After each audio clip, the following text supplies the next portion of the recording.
This story is titled, My Daughter Said I Wasn't Supportive and Banned Me from Her Wedding. So I froze my cards, and now she's in debt. Hey everyone!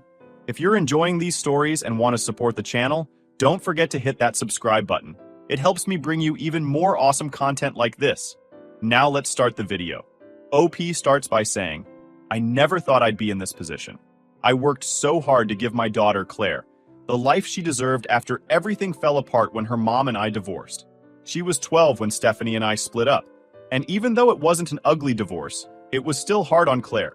Stephanie remarried within a year and had 3 more kids in quick succession, first a baby girl and then twin boys. While Stephanie moved on to a new chapter of her life, Claire was left feeling like she didn't belong anywhere. At first, I didn't see it for what it was. I thought maybe Claire just needed time to adjust to the changes. But as time went on, it became clear that she felt pushed aside, like she'd been replaced in her mother's life. To make things worse, Stephanie wasn't exactly subtle about her priorities.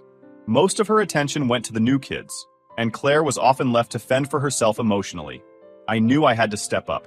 I made it my mission to be Claire's rock. I took on extra hours at work to make sure I could give her what she needed. I showed up to every game, every parent-teacher meeting, and every little milestone. I was determined to be the constant in her life, the one person she could always rely on. I thought I was doing everything right, but looking back now, I wonder if I overdid it. Maybe I protected her too much, gave her too much, and never let her learn how to stand on her own 2 feet. Things started to unravel when Claire decided to take a 2-year break from high school. She said she needed time to figure herself out. I wasn't thrilled about the idea, but I wanted to support her. Not every kid follows the same timeline, right? Some kids take longer to find their path, and that's okay. Or at least that's what I told myself. But what started as a break to find herself quickly turned into a free pass to do nothing. Instead of focusing on her sports or exploring new interests, Claire spent her days watching TV, scrolling through her phone, and hanging out with friends I didn't trust. These weren't the type of friends who'd encourage her to grow or push her to do better. They were aimless, just like she was becoming. I tried talking to her about it, but every conversation ended in an argument. If I so much as hinted that she needed to get her act together, she'd explode, accusing me of not understanding her or not supporting her. It felt like I was walking on eggshells every day, trying to balance being supportive while also trying to steer her in the right direction. The breaking point came one night when she tried to sneak out after I'd gone to bed. I caught her climbing out her bedroom window, and when I confronted her, she screamed at me like I was the villain in her story. She didn't see that I was trying to protect her. She only saw me as the obstacle in her way.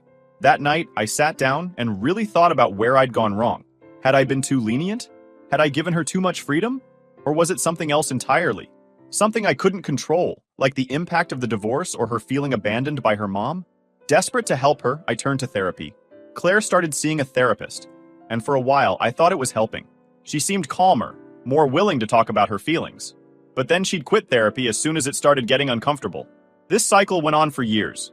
Therapy, quitting, acting out, and then therapy again. I tried everything else I could think of too. Late night talks, family trips, even bribes. I bought her the latest gadgets, thinking they might motivate her to focus on school or sports. I took her on vacations, hoping a change of scenery might reset her mindset. Nothing worked. Finally, after 2 long years, Claire agreed to go back to school. I was relieved. No, I was overjoyed. I thought we'd finally turned a corner. I thought she was ready to take her life seriously and start building a future for herself. For a brief moment, I felt like all the stress and heartache of the past 2 years had been worth it. But that relief didn't last long.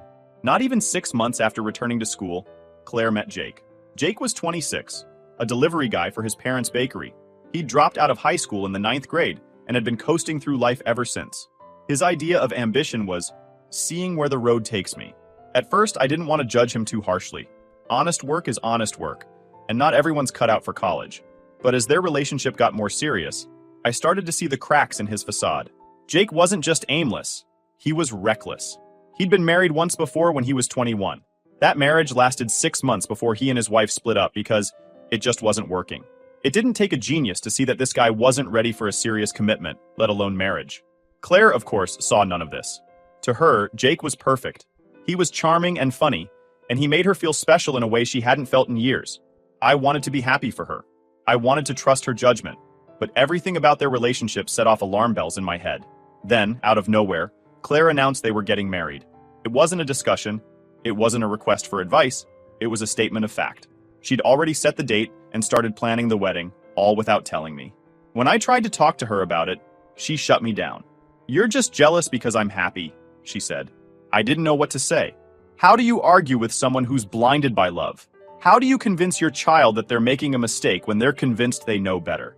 That night, I sat in the living room alone, staring at the walls, wondering where I'd gone wrong. I thought about all the sacrifices I'd made for Claire, all the times I'd put her needs above my own, and all the ways I'd tried to be the best father I could be. And now, here I was, watching her run headfirst into disaster, unable to stop her. It was the first time I realized that no matter how much you love your child, you can't protect them from their own choices. The day Claire announced she was getting married felt like a punch to the gut. She didn't sit me down or ask for advice. She just dropped the news casually over dinner, as if she was talking about what movie she wanted to watch. "Jake and I are getting married next month," she said, smiling like she'd just shared the best news in the world. For a second, I thought she was joking. "What do you mean married?" I asked, hoping I'd misheard her. "We're in love," she said, shrugging like it was no big deal. "We've already picked a date and everything." I was stunned. I couldn't believe what I was hearing. My 19-year-old daughter, who still hadn't finished high school and had no job, was planning to marry a guy she'd only been dating for a few months. A guy who had no ambition, no stability, and no plan for his future. "Claire, don't you think this is a little rushed?" I said, trying to keep my voice calm. "Marriage is a big decision. Have you thought this through?" She rolled her eyes. "Dad, you always overthink everything. Jake and I are soulmates. We don't need your approval." That hit me like a ton of bricks. I'd always been the parent she could rely on, the one who supported her through everything. And now, she was telling me my opinion didn't matter. I tried to reason with her. "Claire, you're still so young. You've got your whole life ahead of you. Why not take some time to focus on school and your future first? Marriage can wait." Her expression turned cold. "You're just being negative. I knew you wouldn't support me." That's when I realized how serious she was. This wasn't a phase or a rebellion. She was genuinely convinced that this was the right decision. And no matter what I said, she wasn't going to listen. Over the next few days, I tried to talk to her about it again, but every conversation ended in an argument. I brought up practical concerns, like how they were going to support themselves. "Do you have a plan for finances? Where are you going to live? How are you going to pay rent or utilities?" She brushed it off like none of it mattered. "We'll figure it out," she said. "Love is all we need." I couldn't believe what I was hearing. "Claire, love is important, but it doesn't pay the bills. It doesn't put food on the table. Marriage isn't just about romance. It's about responsibility." She rolled her eyes again. "You're stuck in the past, Dad. Things are different now. You don't understand." I wanted to scream. How could she not see what a mistake this was? How could she be so blind to the reality of what she was getting herself into? Things came to a head when I asked to meet Jake. I figured if I couldn't get through to Claire, maybe I could talk some sense into him. We arranged to meet at a local diner, and I tried to keep an open mind. Jake seemed nice enough on the surface, polite, friendly, even a little charming. But as we talked, it became clear that he had no idea what he was getting into. "What's your plan for the future?" I asked him, trying to keep my tone neutral. He shrugged. "We'll figure it out as we go." I clenched my jaw to keep from losing my temper. Marriage isn't something you can just figure out. It takes planning and preparation. "Do you have any savings? A budget? A long-term goal?" He just nodded along, like he was listening, but I could tell he wasn't really paying attention. I tried a different approach. "Claire's still in school and she doesn't have a job. Are you prepared to support her financially until she gets on her feet?" His answer? "We'll manage. Love is more important than money." That was the moment I realized this wasn't going to work. Jake wasn't a bad guy, but he was completely unprepared for the reality of marriage. And Claire, who was already struggling to find her footing, was diving headfirst into a situation that would only make things harder for her. When I got home that night, I sat Claire down and tried to talk to her again. I told her about my concerns and asked her to reconsider. "Claire, I'm not trying to control your life," I said. "I just want what's best for you. Can't you see that this isn't the right time for you to get married? You have so much potential, so many opportunities ahead of you. Why rush into something like this?" Her response was ice cold. "If you can't support me, then I don't want you at my wedding." Those words hit me like a knife to the chest. "Claire, you don't mean that," I said, my voice barely above a whisper. "I do," she said firmly. You're not invited if you're just going to be negative. I don't want your bad energy ruining my big day. I couldn't believe what I was hearing. My own daughter was banning me from her wedding because I didn't agree with her decision. That night, I made a decision. If she didn't want me at her wedding, I wasn't going to pay for it. Claire had been planning the whole thing on my dime, using the credit card I'd given her for emergencies. I froze the card the next morning. It didn't take long for her to notice. Within hours, she was blowing up my phone, screaming that I'd ruined everything. "How could you do this to me?" she yelled. "You're trying to sabotage my happiness." I took a deep breath and tried to stay calm. "Claire, if you're old enough to make adult decisions, you're old enough to handle the consequences. If you don't want me at your wedding, I'm not going to pay for it." Her response was exactly what I expected. She called me selfish, controlling, and heartless. She said I didn't care about her happiness and accused me of trying to ruin her life. But for the first time, I didn't feel guilty. I loved Claire more than anything, but I couldn't keep enabling her bad decisions. If she wanted to act like an adult, she needed to learn what it meant to take responsibility for her actions. As much as it hurt, I knew I was doing the right thing. After freezing Claire's credit card, I knew things would only escalate. I didn't want it to come to this, but I wasn't about to bankroll a wedding I wasn't welcome at. That line was clear to me. If I wasn't invited, neither was my money. Claire didn't take it well. She stormed into the house that night, her face red with anger. "How could you do this to me, Dad?" she shouted as soon as she walked through the door. I stood my ground. "Claire, I've supported you your entire life. I've been there for everything, even when you didn't want me to be. But I'm not going to fund a wedding I'm not allowed to attend. That's not how this works." "You're just being selfish," she screamed. "You don't care about my happiness. You just want control over my life." Her words stung, but I stayed calm. "No, Claire, I care about your future. That's why I'm saying no. If you're old enough to make adult decisions, then you're old enough to deal with adult consequences." She stormed off to her room, slamming the door behind her. For the next few days, we barely spoke. She avoided me as much as possible, only coming out of her room to grab food or leave the house. The tension was suffocating, but I wasn't going to back down. I decided it was time to call for reinforcements. Claire had always been close to her grandmother, my mom, and I hoped she might have better luck talking some sense into her. My mom, Evelyn, is a no-nonsense woman in her 70s, who's never been afraid to speak her mind. She raised me with tough love, and I thought maybe that was what Claire needed right now. When I explained the situation to my mom, she sighed deeply. "That girl is just like her mother," she said. "Stubborn as a mule and too proud to admit when she's wrong. But I'll talk to her." We set up a family meeting, with my mom leading the conversation. Claire sat across from us, her arms crossed and her face set in a scowl. My mom didn't waste any time getting to the point. "Claire, marriage isn't just about love," she began. "It's about commitment, responsibility, and planning. Have you and Jake thought about any of that? How are you going to support yourselves? Do you have savings? A budget? A plan for the future?" Claire rolled her eyes. "We'll figure it out, Grandma. Times have changed. It's not like it was in your day." My mom's expression hardened. "You think times have changed, but the basics haven't. Love doesn't pay the bills. It doesn't keep a roof over your head or food on the table. You need a solid foundation to build a life together. And from what your dad's told me, you and Jake don't have that." Claire stayed silent, her arms still crossed. My mom went on, sharing stories about her own struggles when she and my dad first got married. She talked about the sacrifices they made, the financial hardships they faced, and how they had to work together to build a stable life. "Marriage isn't a fairy tale, Claire," she said. "It's hard work, and if you're not ready for that, it'll fall apart faster than you can imagine." Claire finally spoke, her voice cold and defiant. "You don't understand. Jake and I know what we're doing. We love each other, and that's all that matters." My mom shook her head. "You're making a mistake, and you're too stubborn to see it. But if you won't listen to me or your dad, then maybe you need to learn the hard way." With that, she stood up and left the room. I could see the frustration in her eyes, and I knew she felt just as helpless as I did. As much as I wanted to believe Claire would come to her senses, deep down, I knew she wouldn't. After I froze the credit card, she and Jake found a way to move forward with their wedding. When she came home one evening and slammed the door behind her, I didn't even need to ask. "We took out a loan," she announced, her voice laced with defiance. "You think you can stop this wedding? Guess what, Dad? It's happening whether you like it or not." I stared at her for a moment, trying to process what she'd just said. "You took out a loan? Claire, do you even realize what you've done?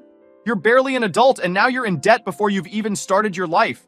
"Don't lecture me," she snapped. "We're doing what we have to. Not that you care, since you abandoned me when I needed you the most. The way she twisted the narrative made my blood boil, but I forced myself to stay calm. Claire, I didn't abandon you. You pushed me out. You banned me from your wedding. Don't turn this around on me. She rolled her eyes and stormed off to her room, slamming the door behind her. It was clear there was no getting through to her. A week later, the wedding took place. I wasn't invited, of course, but my neighbor Lily filled me in on the details. Lily's daughter was one of Claire's childhood friends, and she had attended the wedding out of obligation. It was okay, I guess, Lily told me when we bumped into each other at the grocery store. They had a small venue, some flowers, and even a live band, but you could tell the whole thing was thrown together at the last minute. She hesitated for a moment before adding, Jake's parents didn't look happy. They were polite, but you could see it all over their faces. They think this is a bad idea too. Hearing that didn't make me feel any better. I'd hoped that Jake's parents might have been able to talk some sense into him, but apparently they were just as powerless as I was. On the day of the wedding, I stayed home, trying to distract myself. I told myself it didn't matter, that it wasn't worth getting upset over. But deep down, I was heartbroken. Every father dreams of walking his daughter down the aisle, of seeing her start a new chapter in her life surrounded by love and support. Instead, I sat alone in the living room, staring at the walls and wondering where it all went wrong. Before Claire left for the ceremony, I slipped a note into her room. It wasn't much, just a few words wishing her the best and hoping she'd find happiness, even if I didn't agree with her choices. As much as I was against this wedding, I couldn't bring myself to wish ill on my own daughter. No matter how much she'd hurt me, I still wanted the best for her. A couple of months passed after the wedding, and things were quiet. Claire moved out of the house and into a small apartment with Jake. She didn't call, didn't visit, didn't even text. The silence was painful, but I told myself it was for the best. She needed to figure things out on her own, and I couldn't keep bailing her out every time she made a bad decision. Then, one evening, there was a knock at my door. When I opened it, I was surprised to see Jake standing there. He looked exhausted, like he hadn't slept in days. His clothes were wrinkled, and there were dark circles under his eyes. "Can we talk?" he asked, his voice barely above a whisper. I hesitated for a moment before stepping aside and letting him in. "What's going on?" I asked, already dreading the answer. Jake sat down on the couch and rubbed his hands together nervously. "We're struggling," he admitted. "The loan payments are more than we expected, and rent's gone up. I've picked up extra shifts, but it's not enough. Claire's been applying for jobs, but, I knew exactly what he meant. Claire was a high school dropout with no real work experience. The kind of jobs she could get weren't going to pay much, and knowing her, she was probably being picky about what she was willing to do. We're behind on everything. Rent, utilities, the loan payments," Jake continued. "We're drowning, and I don't know what to do. I was hoping maybe you could help us out, just until we get back on our feet." I leaned back in my chair, staring at him. Part of me wanted to feel sorry for him. He looked like he was genuinely struggling, and I could tell he was desperate. But another part of me couldn't forget the arrogance he'd shown when I'd tried to talk to him before the wedding. "Jake," I said, my voice steady, "when you and Claire decided to get married, you told me that love was all you needed. That money didn't matter. Do you still believe that?" He looked down at his hands, avoiding my gaze. "I was wrong," he muttered. I nodded. "I'm sorry you're struggling, but I can't help you. This is your mess, and you need to figure out how to fix it." Jake looked like I'd just punched him in the gut. "You won't even help a little? Just enough to get us through this rough patch?" "No," I said firmly. "Claire made it very clear that she didn't want me involved in her life. If that's how she feels, then I'm respecting her wishes." He sat there for a moment, his shoulders slumped, before finally standing up. "I understand," he said quietly.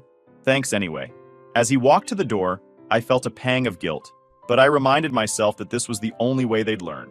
If I bailed them out now, they'd never take responsibility for their decisions. That night, Claire called me for the first time since the wedding. She was furious. "How could you turn Jake away like that?" she yelled. "He came to you in good faith and you humiliated him." I sighed, already exhausted from the conversation I knew was coming. "Claire, you're the one who wanted me out of your life. You can't expect me to step in now just because things aren't going the way you planned." "You're heartless," she screamed. "You don't care about me at all." I stayed calm. "I care about you more than you realize. That's why I'm letting you face the consequences of your actions. This is what adulthood looks like, Claire. It's not all romance and fairy tales. It's hard work, and it's responsibility." She hung up on me, and for the first time in years, I didn't feel guilty. Update 1 point. A few weeks after Jake showed up at my door and Claire called me in a rage, I thought the dust had settled. Claire wasn't speaking to me, and I didn't try to reach out to her either. I figured she needed space to figure things out, and I wasn't going to push. As much as it hurt to see her struggling, I knew she had to learn this lesson on her own. Then, late one night, my phone buzzed. It was a string of frantic texts from Claire. "Dad, are you awake? Please, I need to talk to you. I don't know what to do." I sat up in bed, my heart pounding. My first thought was that something had happened to Jake. Maybe an accident or an emergency. I called her immediately. "Claire, what's wrong?" I asked, trying to keep the panic out of my voice. There was a long pause on the other end, and when she finally spoke, her voice was shaking. "I think I might be pregnant." I froze. Out of all the things I'd expected her to say, this wasn't one of them. "Are you sure?" I asked. "No," she admitted. "But I'm late and I have a feeling." She was crying now, and I could hear the fear in her voice. "Dad, we can't handle this. We're already behind on rent and bills. How are we supposed to take care of a baby?" I wanted to say, "This is what you signed up for," but I couldn't bring myself to be that harsh. No matter how much Claire had hurt me, she was still my daughter, and she was scared. "Okay," I said gently.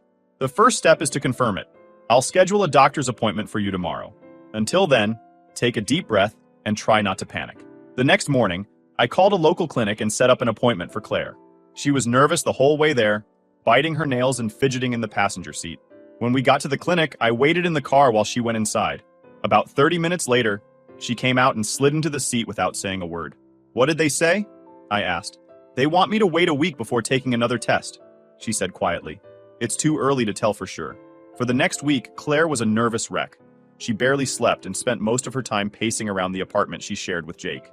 She texted me constantly, asking for advice or just needing reassurance.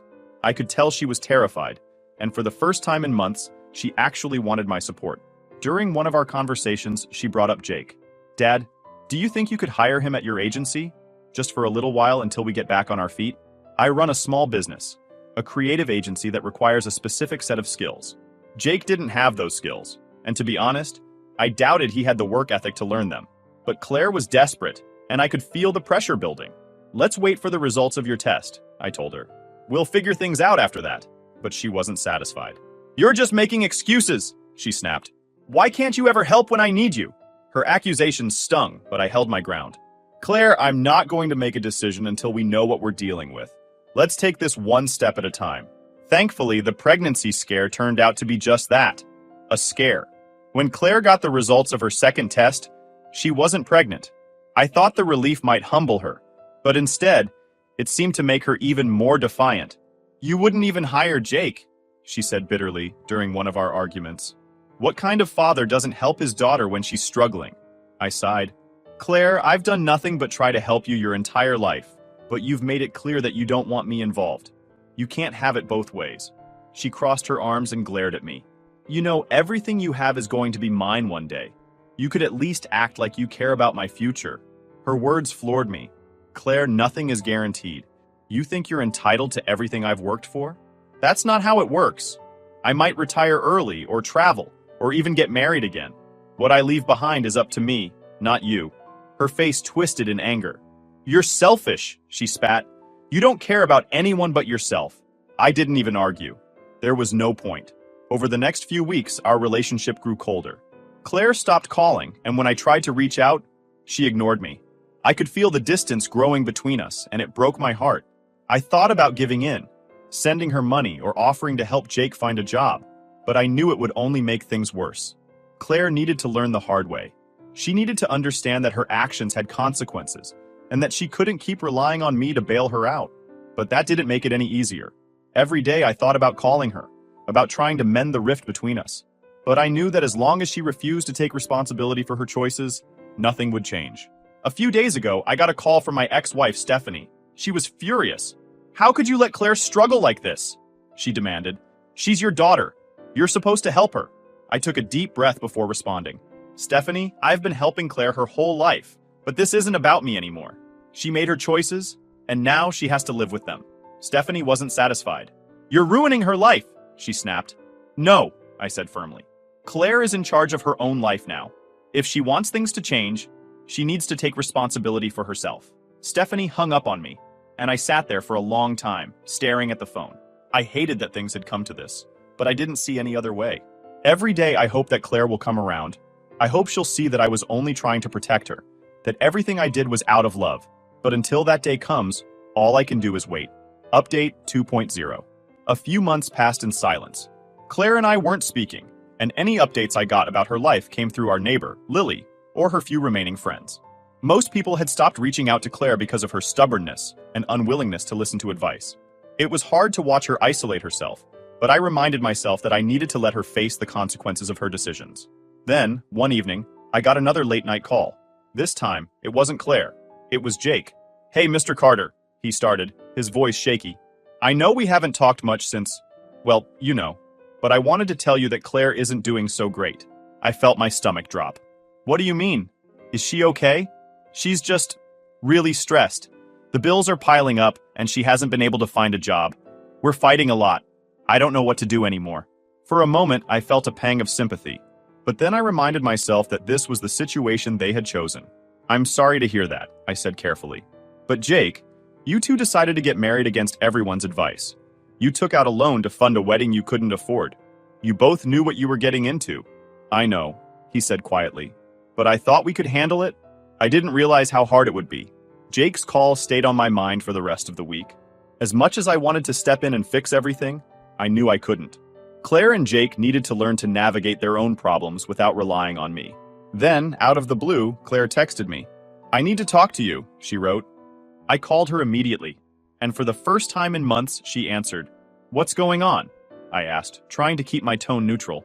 She took a deep breath before speaking. "Jake and I are thinking about moving back in with his parents. We can't afford the apartment anymore, and we're falling behind on everything. I don't know what to do." This was the most vulnerable I'd heard Claire in a long time. For a moment, I considered offering to let them move back in with me, but then I thought about how things had played out the last time I tried to help her. She didn't want my advice or my rules. She just wanted my resources. "Have you talked to Jake's parents about it?" I asked instead. "Yeah," she said, her voice small. "They said we could move into their basement, but I don't want to live there. It feels like giving up." "Claire, sometimes you have to take a step back to move forward," I told her. "If moving in with his parents helps you get back on your feet, then that's what you need to do. It's not giving up. It's being practical." She didn't respond right away, and when she finally did, her tone was defensive. "You wouldn't understand. You've never had to go through this." I sighed. "Claire, I've made my share of mistakes, but I also learned from them. That's what you need to do. Learn and grow. I can't do it for you." A couple of weeks later, Claire and Jake moved into his parents' basement. According to Lily, things were tense between them and Jake's parents. His dad was frustrated with their lack of direction, and his mom was tired of cleaning up after them. One evening, Jake's dad called me. "Carter, I hate to bother you, but I'm at my wit's end with these two," he said. "They don't seem to realize how much work it takes to build a life together. They're still acting like teenagers." I felt a mix of frustration and sadness. "I get it," I said. "I tried to warn them, but they wouldn't listen. At this point, they have to figure it out on their own." Jake's dad sighed. "I just hope they figure it out before it's too late." As the months went by, things didn't improve. Claire and Jake were constantly arguing, and the financial strain was taking a toll on their relationship. One day, Claire called me crying. "Dad, I think Jake and I made a mistake," she said through her sobs. "What happened?" I asked, my heart sinking. "He's just not who I thought he was. He doesn't help around the house, and he spends all his time complaining about work. I feel like I'm doing everything on my own." I wanted to say, "I told you so," but I bit my tongue. Instead, I said, "Claire, marriage is hard. It takes effort from both people. Have you tried talking to him about how you're feeling?" "I've tried," she said, "but he doesn't listen. He just says I'm nagging him." For the first time, I heard doubt in her voice. Maybe, just maybe, she was starting to realize the gravity of her decisions. Despite everything, Claire still hadn't apologized for banning me from her wedding, or for the way she'd treated me. Part of me wanted to let it go and focus on rebuilding our relationship, but another part of me couldn't forget how much her actions had hurt. One day, I brought it up during a phone call. "Claire, can we talk about the wedding?" I asked. "What about it?" she said, her tone defensive. "You banned me from one of the most important days of your life. Do you regret that?" There was a long pause before she answered. "I was angry," she admitted. "I felt like you didn't support me. I was trying to protect you," I said. "I've always wanted what's best for you, even when it meant making tough decisions." She didn't respond, and I didn't push. I knew it would take time for her to fully understand the impact of her choices. As of now, Claire and I are in a better place than we were a few months ago. But things are far from perfect. She's still stubborn and proud, and I'm still struggling to find the balance between supporting her and letting her learn from her mistakes. Every day, I hope she'll come around and realize that I've always had her best interests at heart. But until then, I'm doing my best to be patient. Because that's what being a parent is. Loving your child even when they don't make it easy.